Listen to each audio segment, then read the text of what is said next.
నమస్కారం. Ahalya TV news కి స్వాగతం. ఈనాటి వార్తా విశేషాలు. ఫుడ్ ప్రాసెసింగ్ విధానాలపై పునరాలోచన చేయవలసిన సమయం ఇది అని ముఖ్యమంత్రి చంద్రబాబు అన్నారు. Trade promotion council of India TPCI ఆధ్వర్యంలో విశాఖలో నిర్వహించిన ఇండియా ఫుడ్ మ్యానుఫ్యాక్చరింగ్ IFM సదస్సుకి ముఖ్య అతిథిగా ఆయన హాజరయ్యారు. సీ ఫుడ్ ప్రాసెసింగ్ హబ్ గా రాష్ట్రాన్ని తీర్చిదిద్దే లక్ష్యంతో TPCI ఈ సదస్సు నిర్వహించింది.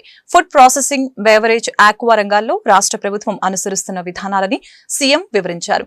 ఏపీలో ఉన్న అపారమైన అవసరాలని వివరించి రాష్ట్రంలో పెట్టుబడులు పెట్టేందుకు ముందుకు రావాలని పారిశ్రామికవేత్తలను ఆహ్వానించారు. ఫుడ్ ప్రాసెసింగ్ రంగంలో ఉన్న అపారమైన అవకాశాలని అందిపుచ్చుకోవాలని పిలుపునిచ్చారు. In food processing. If you see Andhra Pradesh, we are contributing nearly 9% of food processing in India, that is $50 billion. India is going even today at a slow phase. Opportunities are abundant, and also the way we are moving, it is not that speed. Fortunately, Andhra is blessed with agriculture. As on today, single state, I can claim very proudly, 35% GSTP is coming from agriculture. That is only from Andhra Pradesh, no other state. So I wanted to effectively impress upon you, come to Andhra Pradesh, do your business, lot of opportunities for all of you. Last year, if you see agriculture and allied, 5,19,000 crores GVA, and also growth rate is 15.86%. We are very strong in agriculture, horticulture, livestock, aquaculture in different regions. AP contributes 15.6%. Fruit production. And also in course of time, it will be 25%. All states put together 75%. Andhra alone we are going to contribute 25% of fruit in the country. That is going to happen. As on today, aquaculture, we are contributing 32%. We are having a problem now because of Trump policy. We have to go alternative markets, and also we have to protect our farmers. Both Government of India and Government of Andhra Pradesh, we are working together how to mitigate our farmers. As on today, 226,000 hectares are under aquaculture. As on today, food processing industries, we are having more than 6,000 units. Food habits have been changed. One is urbanization. One is per capita income. Earlier, we used to eat only carbohydrates for food security. Now, no more carbohydrates people are eating. They are going protein and other nutritious food. We wanted to go demand-driven. Technology hub గా విశాఖ మారనుందని, త్వరలోనే data centre రాబోతుందని ముఖ్యమంత్రి చంద్రబాబు అన్నారు. విశాఖ నగరం మహిళలకి సురక్షిత చిరునామాగా మారటం గర్వపడే విషయమని చెప్పారు. విశాఖలో డబుల్ డెక్కర్ బస్సుల్ని సీఎం ప్రారంభించారు. ఆర్కే బీచ్ నుంచి తొట్లకొండ వరకు బీచ్ రోడ్ లో ప్రయాణానికి అనుకూలంగా ఈ పర్యాటక బస్సులు ఏర్పాటు చేసినట్లు ఆయన తెలిపారు. మొత్తం 16 కిలోమీటర్ల మేర పర్యాటక ప్రాంతాల్లో ఈ ఎలక్ట్రిక్ డబుల్ డెక్కర్ బస్సులు తిరుగుతాయని చెప్పారు. విశాఖపట్నాన్ని భవిష్యత్తులో నెంబర్ 1 సిటీగా తయారు చేసే బాధ్యత ఎన్డీఏ ప్రభుత్వం తీసుకుంటామని అందరికీ విజ్ఞప్తి చేస్తున్నా. ఈ రోజు మీరు చూస్తే ఒక నూతనమైనటువంటి కార్యక్రమానికి శ్రీకారం చుట్టాం. ఇది hop on and hop of bus, double decker electrical bus. ఇది ఇక్కడి నుంచి 16 కిలోమీటర్ల జర్నీ చేస్తుంది. 2 బస్సులు ఫేజ్ 1 లో ప్రారంభిస్తారు. ఆ తర్వాత మిగిలిన బస్సు కూడా ఏర్పాటు చేస్తాం అవసరమైతే డిమాండ్ బట్టి.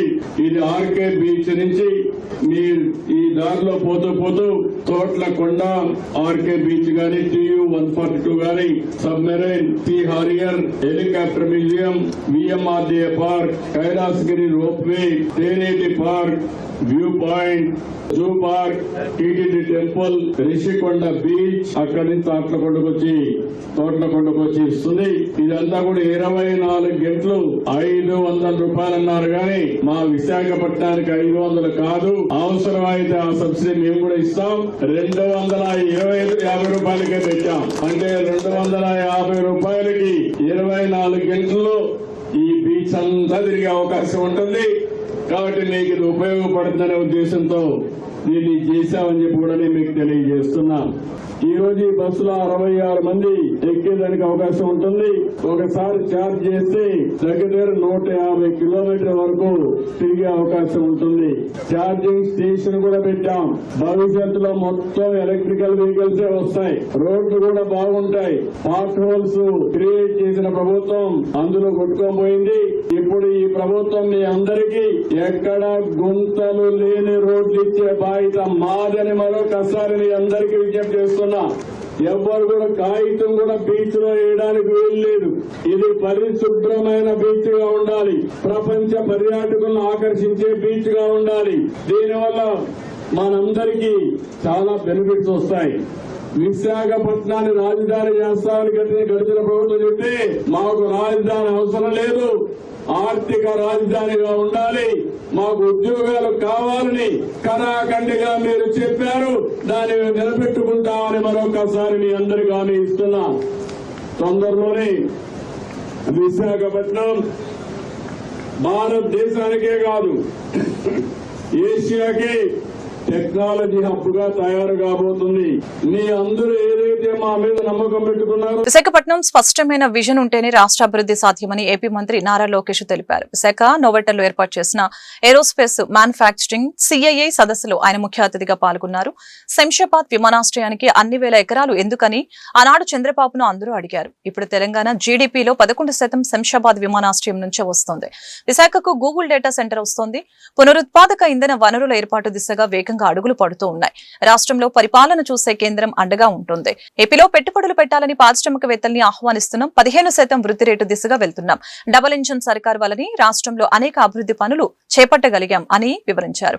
కార్యక్రమంలో కేంద్ర మంత్రి రామ్మోహన్ నాయుడు, వివిధ సంస్థల ప్రతినిధులు పాల్గొన్నారు. 1991లో ఇప్పుడు సైంట్ అనే కంపెనీ ఆనాడు ఇన్ఫోటెక్ అనే పేరుండేది. అంకల్ పేరు కూడా మోహన్ రెడ్డి గారు అని పిలిచేవారం కాదు, ఇన్ఫోటెక్ మోహన్ రెడ్డి గారు అని మేము అందరం పిలిచేవారు.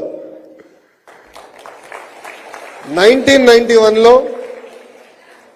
ఇప్పుడున్న సైంట్ కంపెనీని స్థాపించి ఈరోజు సుమారుగా 16,000 మందికి ఉద్యోగాలు కల్పిస్తున్న వ్యక్తి మోహన్ రెడ్డి గారు.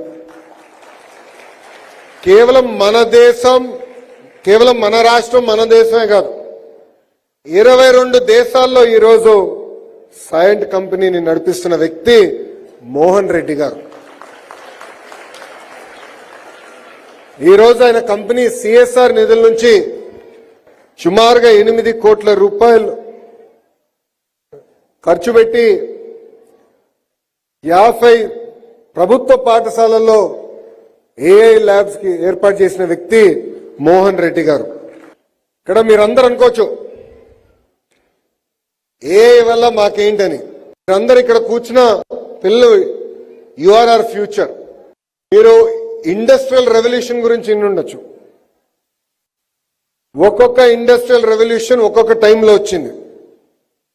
ఆ ఇండస్ట్రియల్ రెవల్యూషన్ వల్ల చాలా మందికి ఉద్యోగాలు, ఉపాధి కల్పించింది. IT రంగం వల్ల చాలా మందికి, ఒక ఆంధ్ర రాష్ట్రంలోనే కాదు, తెలంగాణలో కాదు, భారతదేశంలోనే, ప్రపంచంలో తెలుగు వాళ్ళకి మెరుగైన అవకాశాలు వచ్చినాయి. ఇప్పుడు ఒక ఇండస్ట్రియల్ రెవల్యూషన్ రాబోతుంది.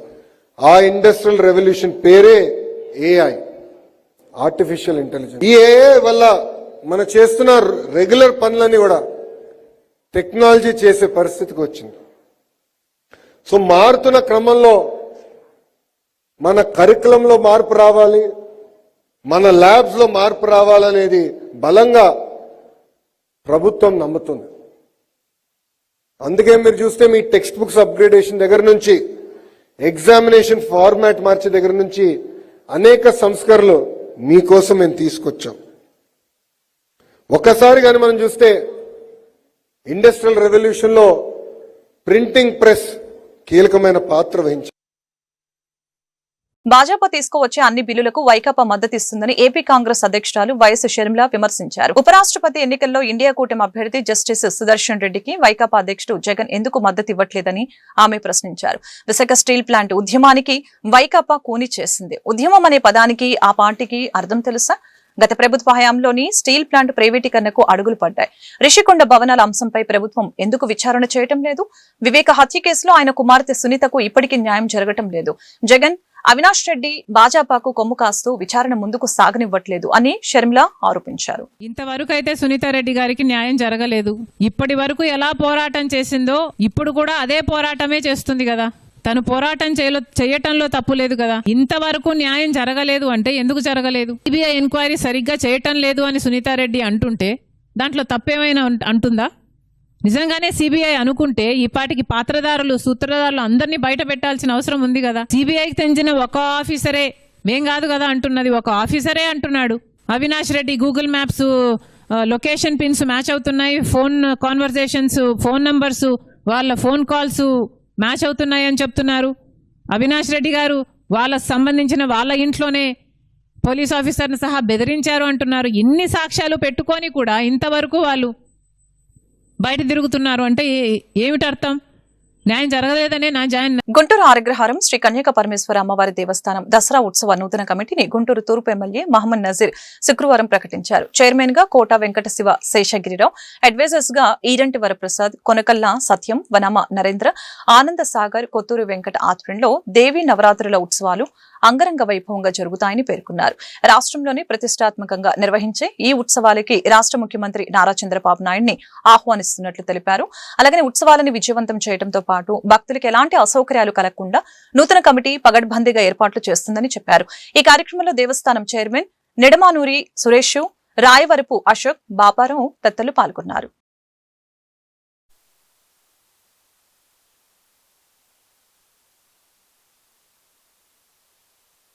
అత్యంత ప్రతిష్టాత్మకమైనటువంటి శ్రీ వాసవి కన్యకా పరమేశ్వరి గుంటూరు దేవస్థానం దేవీ నవరాత్రి ఉత్సవాలు రాబోయేటువంటి 22వ తారీఖు నుండి ప్రారంభమవుతా ఉన్నాయి. వాటిని ఘనంగా నిర్వహించాలనేటువంటి ఆలోచనతో ఈరోజు ఉత్సవ కమిటీని ఏర్పాటు చేసుకొని అధ్యక్షుడిగా కోట శేషగిరిరావు గారిని అలాగే 8 మంది సభ్యులతో ఏర్పాటు చేసుకోవడం జరిగింది. దాదాపు 80 మంది ఆర్యవైశ్య ప్రముఖులు అమ్మవారి సేవలో దాదాపు 10 రోజులు 11 రోజులు ఉత్సవాలను నిర్వహించడానికి కమిటీని ఎన్నుకోవడం జరిగింది. ఎంతో ప్రతిష్టాత్మకంగా ప్రభుత్వం కూటమి ప్రభుత్వం ఏర్పడిన తర్వాత అమ్మవారి అంతర్మార్పణ దినోత్సవం పేరుతో ఒక రాష్ట్ర దినోత్సవంగా జరుపుకునేటువంటి పరిస్థితులు మనందరం కూడా చూస్తూ ఉన్నాం.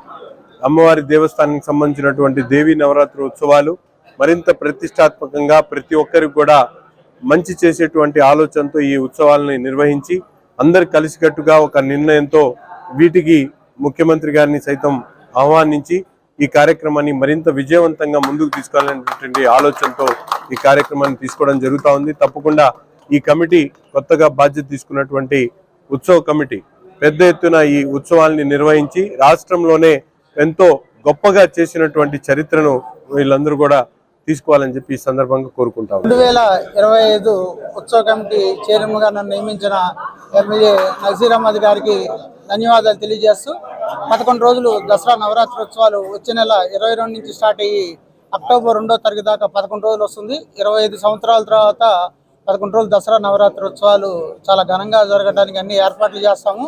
భక్తులకి మౌలిక వసతులతో పాటు అంగరంగ వైభవంగా ఉత్సవాలు చేయడానికి మాకు ఇచ్చిన కమిటీ అందరితో మాట్లాడి అందరం కూర్చొని సమిష్టి నిర్ణయాలు తీసుకొని ఉత్సవాలు ఘనంగా చేస్తాము.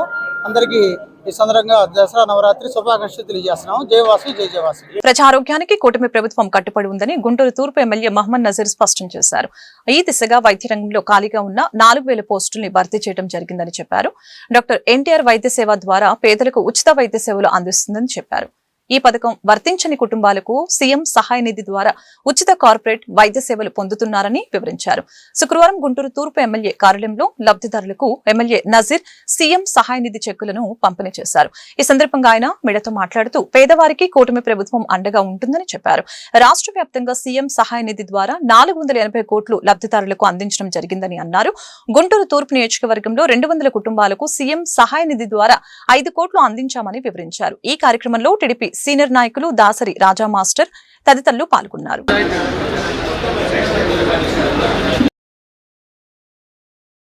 అందరికి నమస్కారం. రాష్ట్రంలో కూటమి ప్రభుత్వం ఏర్పడిన తర్వాత పేదవారికి అండగా ఉండేటువంటి ప్రభుత్వం ఏర్పడినటువంటి పరిస్థితులు, ముఖ్యంగా వైద్య సదుపాయాల కోసం ఆర్థికంగా చితకలు పడిపోయేటువంటి కుటుంబాలన్నింటినీ కూడా ఒక ఇంటికి పెద్ద దిక్కుగా ఈ రాష్ట్రానికి ముఖ్యమంత్రిగా ఉన్నటువంటి చంద్రబాబు నాయుడు గారు ఎంతో పెద్ద మనసుతో రాష్ట్రంలో ప్రతి ఒక్క నియోజకవర్గంలో కూడా ఆర్థికంగా ఇబ్బందులు పడుతున్నటువంటి కుటుంబాలు కార్పొరేట్ వైద్యం కోసం వాళ్ళందరూ కూడా వైద్య సదుపాయాలు అందించేటువంటి కార్యక్రమాన్ని దాదాపు 480 కోట్ల రూపాయలతో ఇప్పటి వరకు రాష్ట్ర వ్యాప్తంగా ముఖ్యమంత్రి గారి సహాయాన్ని ద్వారా సహాయం అందించినటువంటి పరిస్థితులు.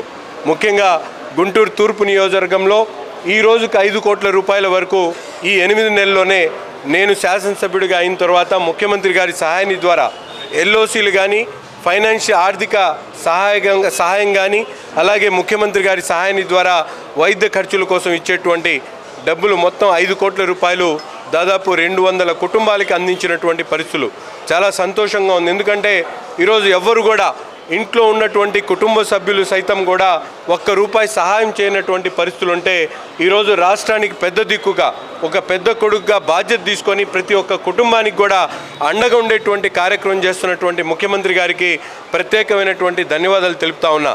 ఒక పక్కన ముఖ్యమంత్రి గారి సహాయాన్ని ద్వారా విరివిరిగా వాళ్ళందరికీ కూడా ఆర్థికంగా ఆదుకునేటువంటి కార్యక్రమంతో పాటు పెద్ద ఎత్తున రాష్ట్రంలో ఎప్పుడూ లేనటువంటి విధంగా ఈ సంవత్సర కాలంలోనే దాదాపు వైద్య మంత్రిత్వ శాఖకు సంబంధించి 4000 పోస్టులు భర్తీ చేసేటువంటి కార్యక్రమం.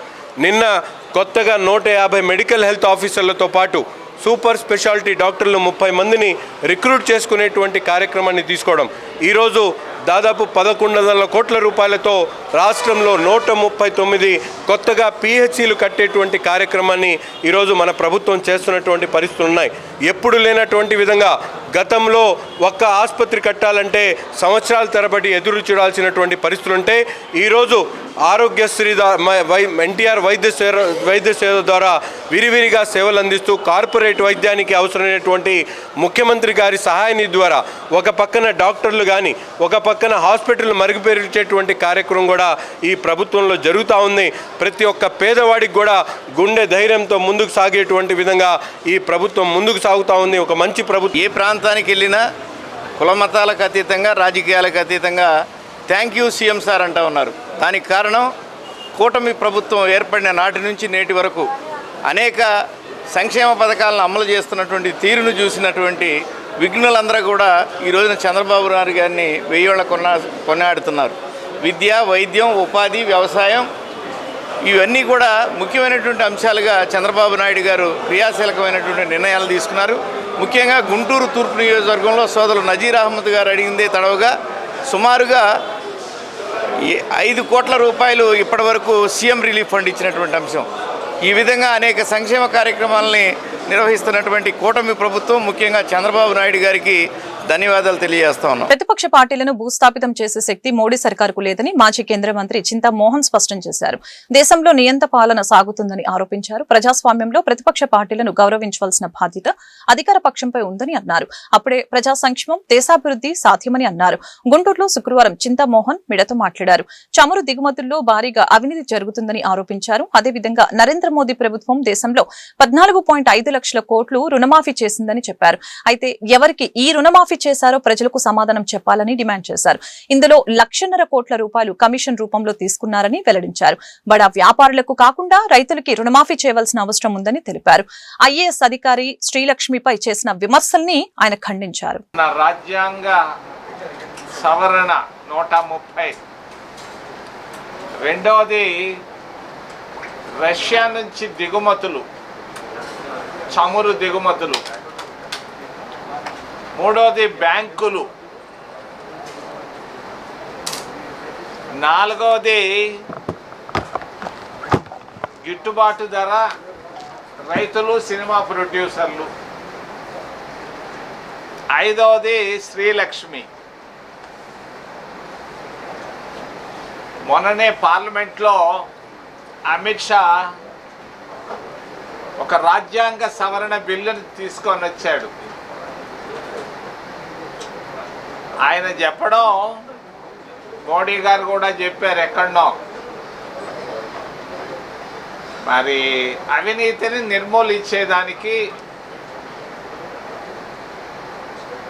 మరి ఇతర కారణాల ద్వారా నేను 130వ రాజ్యాంగ సవరణ తీసుకొస్తున్నట్టుగా ఇద్దరు పలు ప్రాంతాల్లో చెప్పారు. దీన్ని నేను ఖండిస్తున్నాను. ఇది మంచిది కాదు భారతదేశానికి. ప్రతిపక్ష పార్టీలను నాశనం చేసేదానికి తీసుకొచ్చినటువంటి ఈ రాజ్యాంగ సవరణ మరి ప్రతిరోజు ధర్నాలు చేస్తుంటారు. ధర్నా చేసిన వాళ్ళు కూడా ఒక 30-40 రోజులు వేస్తున్నారు కమ్యూనిస్టుల్ని. దీనికి ఆయన ప్రాతినిధ్యం కోల్పోవాలన్నా ఈ ప్రతి ముఖ్యమంత్రి పైన 10 కేసులు పైన ఉన్నాయి. ఎవరు తక్కువగా లేరు. చంద్రబాబు నాయుడు పైన కూడా ఏదో 10-20 కేసులు ఎక్కడి నుంచి వచ్చాయో నాకు తెలీదు. 10-20 కేసులు ఉన్నాయి. ఆయన ఏదో అఫిడవిట్లో పెట్టాయంట. ఎందుకు వచ్చాయో నాకు తెలీదు. మరి ఈ విధంగా ప్రతిపక్ష పార్టీలను దెబ్బ కొట్టేదానికి తీసుకొచ్చినటువంటి చర్య ఇది నియంతలో ఆలోచించే ఆలోచన విధానం. భారతదేశం గొప్ప ప్రజాస్వామ్య దేశం. ప్రతిపక్షాలను కూడా గౌరవించాల్సినటువంటి సంస్కృతి సాంప్రదాయాలు జవహర్లాల్ నెహ్రూ నుండి ఈ రోజు వరకు వచ్చాయి. ఈ సంస్కృతిని దెబ్బకొడుతూ ప్రతిపక్షాలను సర్వనాశనం చేయాలన్న ఆలోచనతోనే నియంతగా అమిత్ షా మరి మోడీలు తీసుకొచ్చిన కార్యక్రమాన్ని నేను ఖండిస్తున్నా. అమరావతి రాజధానిలో ప్రైవేట్ యూనివర్సిటీలకు 100 ఎకరాలు చొప్పున భూములు కేటాయించడం సరైన విధానం కాదని సిపిఎం రాష్ట్ర కార్యదర్శి వర్గ సభ్యులు సిహెచ్ బాబురావు తెలిపారు. బ్రాడీపేట జిల్లా సిపిఎం కార్యాలయంలో శుక్రవారం ఆయన మీడియాతో మాట్లాడారు. 10,000 కోట్ల రూపాయల విలువైన భూముల్ని కారుచౌకగా కేటాయించడం జరిగిందని చెప్పారు. ప్రభుత్వం ఇస్తున్న రాయితీలు విద్యార్థులు ప్రజలకు చెందాలని సూచించారు. రాజధాని కోసం భూములు ఇచ్చిన రైతులు ఉపాధి కోల్పోయిన కూలీలకు ప్రయోజనం చేకూరే విధంగా ప్రభుత్వం నిర్ణయం తీసుకోవాలని కోరారు. ఇందుకోసం స్థానిక విద్యార్థులకి ఫీజులో రాయితీ ఇవ్వాలని డిమాండ్ చేశారు. ప్రైవేట్ యూనివర్సిటీలో విద్యార్థులకి మెరుగైన సౌకర్యాలు కల్పించాలని తెలిపారు. ప్రైవేట్ యూనివర్సిటీలకు భూముల కేటాయింపుపై శ్వేతపత్రం విడుదల చేయాలని చెప్పారు. ఈ సమావేశంలో సిపిఎం నేతలు వై నేతాజీ, నళినీకాంత్, భావన్ నారాయణ, రామారావు తదితరులు పాల్గొన్నారు. రాజధాని అమరావతిలో ప్రైవేట్ యూనివర్సిటీలు విట్, ఎస్ఆర్ఎం యూనివర్సిటీలకి అదనంగా 100 ఎకరాల చొప్పున 200 ఎకరాల భూములు కేటాయిస్తూ ప్రభుత్వం 25వ తేదీన జీవో నెంబర్ 166 విడుదల చేసింది. గతంలో 2016లో అప్పుడు కూడా 100 చొప్పున ఈ ఎకరాలు కేటాయించారు. ఇప్పుడు ఇది కాకుండా విట్టు, ఎస్ఆర్ఎంఏ కాకుండా అమృత యూనివర్సిటీ కూడా ఉన్నాయి. సుమారుగా ప్రభుత్వం యొక్క సమాచారం ప్రకారమే 30,000 మంది పైగా విద్యార్థులు ఆ రాజధాని అమరావతిలోని ఈ యూనివర్సిటీల్లో విద్యను అభ్యసిస్తున్నారు. ప్రభుత్వం అమరావతిలో ఆర్థిక కార్యకలాపాల కోసం, విద్యా వైద్య సౌకర్యాల కోసం ఈ యూనివర్సిటీలకి తక్కువ రేట్లకి, నామమాత్రపు రేట్లకి భూముల్ని కేటాయించినామని చెప్పారు. మేము ప్రభుత్వాన్ని డిమాండ్ చేస్తున్నది సుమారుగా 10,000 కోట్ల రూపాయల విలువైనటువంటి భూములని విట్, ఎస్ఆర్ఎం యూనివర్సిటీలకి కేటాయించారు. గతంలో కానీ ఇప్పుడు కానీ. గతంలో ఎకరం నామమాత్రంగా 50 లక్షలు, ఇప్పుడు 2 కోట్ల రూపాయలు ఇచ్చారు. అంటే ప్రభుత్వానికి 2 దశల్లో మొత్తం కలుపుకున్న 500 కోట్ల రూపాయలు ఈ భూముల మీద వస్తుంది. అంటే సుమారుగా 9,500 కోట్ల రూపాయల పైగా భూములు కేటాయించడం ద్వారా ఆ విద్యా సంస్థలకి ప్రభుత్వం సహాయం చేస్తూ ఉంది. అది కరెక్టా కాదా అనే రకరకాల చర్చలు ఉన్నాయి. ఒకవైపున రాజధానికి డబ్బు లేదంటూ, అలాగే ప్రభుత్వ రంగ సంస్థల బ్యాంకులకు కూడా 4 కోట్లు 5 కోట్లు రేట్లు నిర్ణయించిన రీతిలో మరి దీనికి 50 లక్షలకే భూములు ఇచ్చారు. ఇప్పుడు 2 కోట్లని నిర్ణయించారు. సరే, ఆ రేట్ల మీద న్యాయమా? ఈ వార్తలు ఇంతటితో సమాప్తం. మరొక బులెటిన్లో మళ్ళీ కలుద్దాం. నమస్కారం.